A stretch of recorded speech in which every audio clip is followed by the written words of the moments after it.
A piece of dirt, P, stuck on the side of a wheel is rotating around the center, O, with an angular speed of omega, while the wheel is moving forward with a speed v.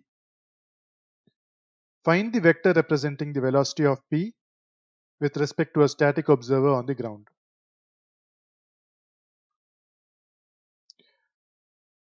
Okay, so we want to find out the velocity of this point here with respect to an observer on the ground. So the ground we'll call it G. This is point P and this is the center of the circle or the wheel O. What we want to find is VPG, which is the vector of this point with respect to the ground. Now VPG is basically VPO plus VOG, right? That is the velocity of this point with respect to the center of the wheel plus the velocity of the center of the wheel with respect to the ground. This is what we want to find. And so if we have expressions for both these vectors, we can find this vector. Now VOG is quite simple. The wheel moves forward with a speed v. Suppose we consider this point as the origin. Then after time t, O would still be at the same height r. That doesn't change at all. But the horizontal displacement of O would be v times t, because it's moving forward with a uniform speed of v.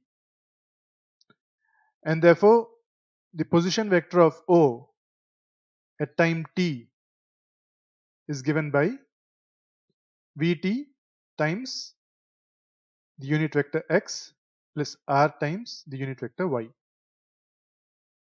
Vt is the horizontal displacement and r is always going to be the vertical displacement from the origin. Now if we have the position vector of any point or of any moving object, we can find its velocity simply by finding the derivative of the position vector with respect to time. Right? So VOG is nothing but d of ROG by dt. We have seen earlier that to find the derivative of a vector, we can simply find the derivatives of the individual components and add them together. So VOG would be d of Vt by dt times the unit vector x plus d of R by dt times the unit vector y. Both these are simple derivatives to find, and therefore we get VOG equals V unit vector x. The y component is 0 because the derivative of a constant with respect to time is 0. We now have to find VPO, that is the velocity of the point P with respect to the center of the wheel. We are told that this is the original position of point P and that it rotates around O with an angular speed of omega. What that means is, in 1 second, P would go around O by an angle of omega radians. So in t seconds, it would go around O by an angle of omega times t radians. Right? So at time t, point P would be here and this angle would be omega t. We are given that the distance between the point and the center is s. So this is s and this angle is omega t, and therefore this length is s cos omega t and this length is s sin omega t. So with these two lengths known, we can find out the coordinate of the current position of P. That would be minus s cos omega t, comma plus s sine omega t, because this is in the negative x-axis and positive y-axis. So with those coordinates, we can find out the position vector of P at time t. It's given by minus s cos omega t times unit vector x plus s sine omega t times unit vector y.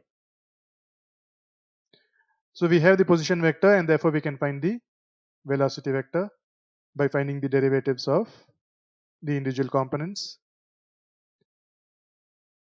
S is a constant, and we know how to find out the derivative of cos theta. So here we'll have to apply the chain rule.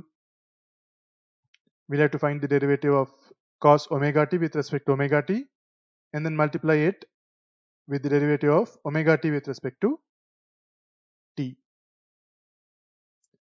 Similarly, we'll have to do the same thing for the y component also. And therefore what you get is the velocity vector for P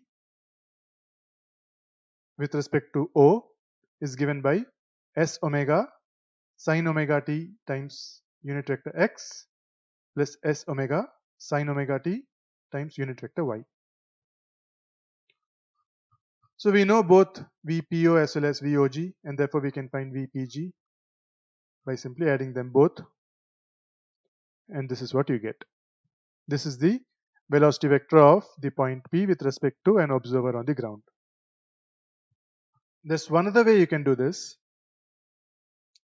Instead of finding the two velocities VPO and VOG and then adding them together, you can find the position vector of P with respect to G and then find the derivative of that vector with respect to time.